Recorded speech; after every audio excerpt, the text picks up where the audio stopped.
You assume the voice in your head, that narrator talking to you right now, is what makes you human. You assume it's always been there. You are wrong. For 200,000 years, humans walked this earth with brains identical to yours. They built tools, tracked stars, coordinated hunts that required months of planning. But they did all of this while experiencing reality in a way so alien that you could step inside their consciousness for even 5 minutes, you wouldn't recognize it as human at all. This isn't about intelligence. A Homo sapiens in southern Africa 100,000 years ago could outwit you in the wild without breaking a sweat. Their brain capacity matched yours. But here's what will mess you up. They didn't just believe in other worlds, they lived between them. The archaeological record of San rock art in the Drakensberg Mountains tells a disturbing story. These people spent significant portions of their lives in altered states of consciousness. Not occasionally, not for special ceremonies. This was normal life. And it gets weirder.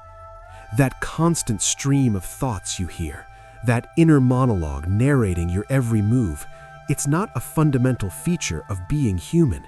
It's recent. A radical theory from the 1970s proposed something that still makes neuroscientists uncomfortable. Ancient minds didn't have an integrated sense of self. They experienced thoughts as external voices, visions as genuine visitations, impulses as direct commands from reality itself. Some researchers argue the evidence may point this way. Before roughly 10,000 years ago, burial practices and tool-making patterns show something missing, any sign that humans saw themselves as individuals. Then, gradually, through the Upper Paleolithic period around 40,000 years ago, something changed. Human burials began showing personal possessions, unique ornamentation, individual identity.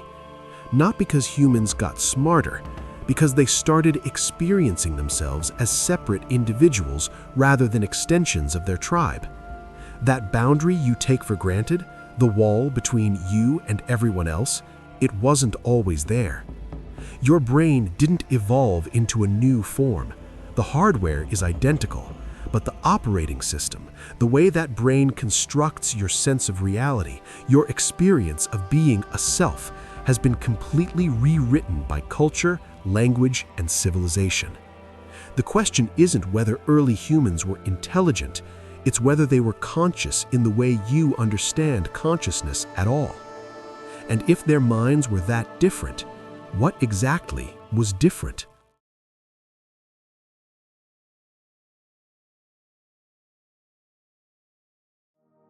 In the 1970s, an anthropologist lived among the Kalahari Kung people, one of the oldest continuous cultures on Earth. What he documented wasn't folklore. It was a way of experiencing the same neurology differently. During trance dances that happened multiple times each week, up to half the participants would enter states where the boundaries of their identity completely dissolved. Their autonomous nervous systems synchronized. Their sense of individual selfhood temporarily ceased to exist. This wasn't abnormal. This was Tuesday night. We aren't talking about rare rituals here. A massive cross-cultural study of 47 different hunter-gatherer societies found the same thing. Every single one maintained regular practices inducing altered states, not as special religious events, as integrated, recurring aspects of normal life. At Göbekli Tepe in Turkey, the world's oldest known temple complex, built 11,600 years ago, the massive stone structures suggest ritualistic gatherings on a scale that implies collective altered state experiences were central to early human social organization. But here's where it gets genuinely unsettling.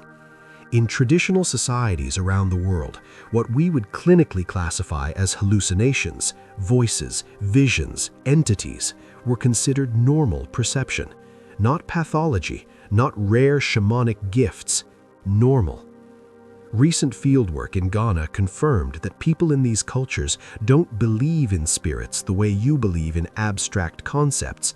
They hear them speak, they see them move, they experience them as directly as you experience the world around you. Think about that. They didn't believe in spirits, they perceived spirits. The difference isn't in their brains, it's in what their culture taught their brains to filter out. Your brain right now is generating far more sensory information, far more imagery, far more internal voices than ever reaches your conscious awareness. Your prefrontal cortex, shaped by modern culture and language, filters the vast majority of it out. Early humans had the same neural generation, but radically different filters. What you suppress as intrusive thoughts or random images, they experienced as the voice of reality itself. Here is the fundamental difference.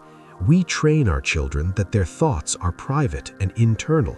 They train their children that thoughts come from outside. Both children experience the same thing, only one is taught to ignore it. So schizophrenia, psychosis, hearing voices, what if that's not a malfunction? What if it's an old operating system trying to run on modern hardware? This doesn't mean modern psychosis isn't painful or disabling. It means its raw experiences may not be as alien as we assume. What if that's just the default human experience before we built the walls? So what happens when a mind like that, a mind with no walls between self and other, between inner and outer, faces violence and death?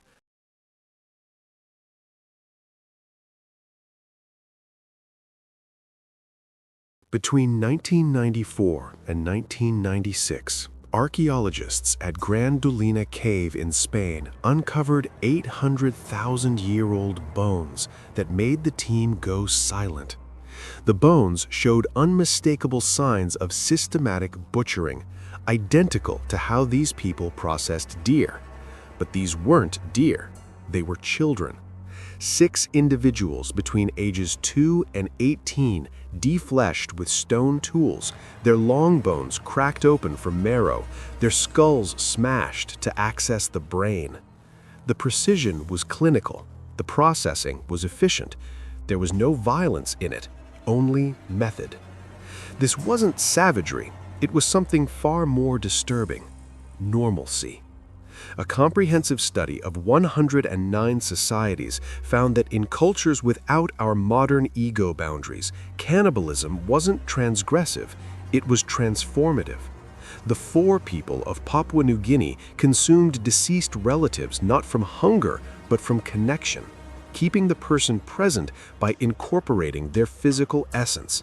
When asked to explain the practice, they showed no moral conflict, because in their cognitive framework, the boundary between eating and honoring, between body and spirit, between self and other, simply didn't exist the way it does for you. But here's what keeps archaeologists awake at night: the emotional archaeology. At Narrator in Kenya, researchers found a 10,000-year-old massacre site. 27 people, men, women, a pregnant woman, killed with blunt force trauma and arrow wounds. Their bodies were left where they fell, unburied. Trauma researchers point out that the absence of burial rituals or memorial practices in many prehistoric massacre sites suggests something chilling. Death wasn't processed as tragedy. It was transition, no more emotional weight than a season changing. And this pattern shows up everywhere. In cultures practicing ritual warfare, there was no evidence of trauma processing in the way we recognize it today. No narrative of good versus evil afterward. Death in conflict was understood as part of the continuous flow of life force between groups, no different in emotional weight than hunting or childbirth. See, we think of empathy as a human default. It's not. Cognitive empathy, as we experience it today, may be a later cultural refinement. Without that refinement, cracking a human femur for marrow feels the same as cracking a deer bone. Ask yourself honestly, would you feel horror if you didn't believe in you? There is no horror, There is no moral weight. There is only lunch. The distinction you make between murder and natural death, that's a cognitive construction, a recent one. Because if you don't experience yourself as a separate individual with inherent value, if you don't experience others as separate individuals with inherent value, then violence isn't a violation. It's a function, a tool, a transition. So if that's the default human state, how did we escape it? What happened to our minds?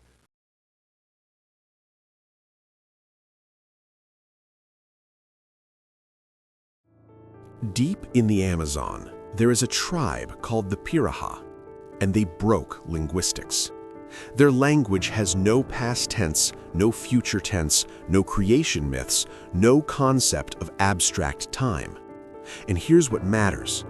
When researchers tested their cognition, they found the Piraha genuinely couldn't hold concepts that their language didn't encode. Not chose not to, cognitively couldn't. Their consciousness was structured by their language, and their language was radically smaller than ours. They weren't less intelligent, they were less linguistically imprisoned. Research has proven something more disturbing. Language doesn't just describe thought, it generates the structure of thought itself. Russian speakers, whose language forces grammatical gender distinctions English doesn't have, literally perceive objects differently at a neural level. Indigenous Australian groups, who have no words for left or right, but only cardinal directions, navigate space through entirely different cognitive maps. Your language isn't translating your thoughts, it's creating the category system in which thoughts can exist. Now go back 50,000 years. Analysis of prehistoric symbolic systems suggests full recursive language, the kind that lets you think, I think, that you think, that they think, only emerged between 50 and 70,000 years ago. Before that, evidence from tool-making sequences suggests communication was concrete, immediate, present-focused. Thought happened through action, not before it. No planning voice in the head, no internal debate, just impulse flowing directly into action. Here's the thing that makes neuroscientists uncomfortable. That might have meant more consciousness, not less. That constant inner monologue you have, that voice narrating your experience, it separates you from direct experience. You don't see the tree, you see it while thinking, I'm seeing a tree. You experience everything through a linguistic narrator, creating a gap between reality and your perception of reality. Early humans didn't have that gap. Pre-linguistic consciousness was immediate, whole, and connected, perceiving reality as a unified flow rather than as categorized, labeled, separate objects. Not in a cartoonish left brain, right brain way, but in dominance of certain processing styles. Holistic, embodied, present experience dominated over analytical, categorical thinking. Then language arrived, and the analytical, categorical, linguistic separating processing style began its takeover. Your civilization didn't give you consciousness, it gave you self-consciousness. It built the observer, the narrator, the I that watches your life instead of living it. It taught you to experience thoughts as yours, to see yourself as separate, to process reality through linguistic categories instead of direct perception. Language didn't evolve to free the mind, it evolved to control it, to make you predictable, governable, civilized. So if civilization shaped our minds into this, what did it have to suppress to make us this way?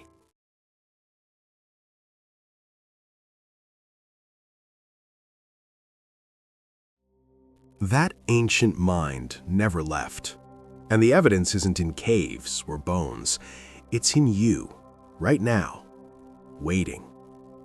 December 10th, 1996. A neuroscientist had a massive stroke that temporarily shut down her left hemisphere, the linguistic, analytical, self-constructing part of her brain. What she described in her memoir wasn't disability, it was liberation. The boundaries of her body dissolved. The concept of herself as separate from everything else vanished.